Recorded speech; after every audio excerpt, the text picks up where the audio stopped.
This is the end of a long journey for us in the Commission, but that is little when set against the long search for justice and recognition by victims of institutional abuse.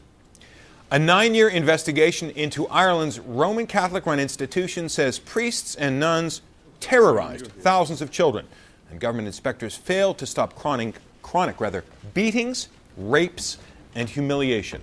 High Court Justice Sean Ryan released the 2,600-page final report of Ireland's Commission to inquire into child abuse, based on testimony from thousands of victims of abuse that took place from the 1930s through to the 1990s. Let's get more on the damning report and its implications for Ireland and its Roman Catholic Church. Atika Schubert is following developments from London.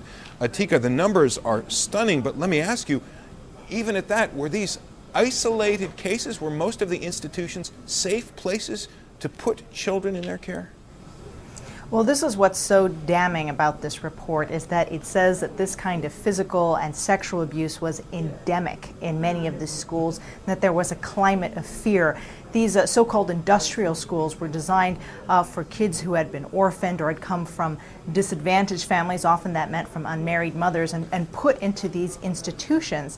And when they arrived there, they were treated to physical abuse, reports of beatings, for example, also reports of rapes and sexual abuse at many of the boys' school. All of these institutions run by religious Catholic authorities, and this is what's so shocking. Now, this report has been 9 years in the making. It's 5 volumes long. It's massive, so it's going to take a lot of time to go through it, but it's quite clear just from the very start these are not isolated cases. And the defense that some religious institutions have put up, that some of these kids would have at least been better off at these institutions than on the streets, is simply not acceptable. And that's according to the justice who released this report today. Here's what he said. When you take people into a state-regulated, statutory system of care, whether it's right or wrong to subject them to such detention, you owe them a duty to take proper care of them. And it cannot be an answer to a complaint about abuse or inadequate care that the people would have been worse off if you hadn't taken them in.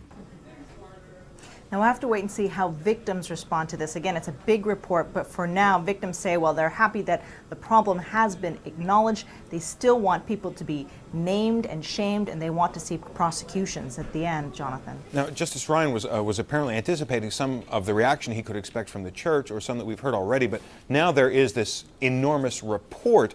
Are church authorities saying anything about its conclusions? The church authorities have so far refused to comment. That's both in Ireland and in the Vatican, saying that they want enough time to go through this report, and it is a massive report to go through.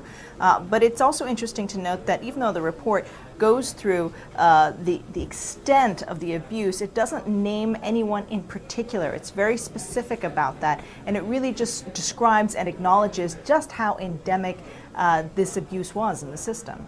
Well, let me ask you about that, because this is an enormous body of research. This is a lot of evidence that could be useful in court. Will it allow the victims to prosecute their tormentors? It is a lot of evidence. Thousands of alleged victims were interviewed, but this will not be used for criminal prosecution. One of the main points of this investigation is that a lot of these religious organizations that were running these institutions successfully sued for the council and the commission not to name anyone in particular and not to use these interviews as part of a criminal prosecution. So no, victims will not be able to see any of this evidence used in prosecution, and that's why many of the alleged victims are very upset.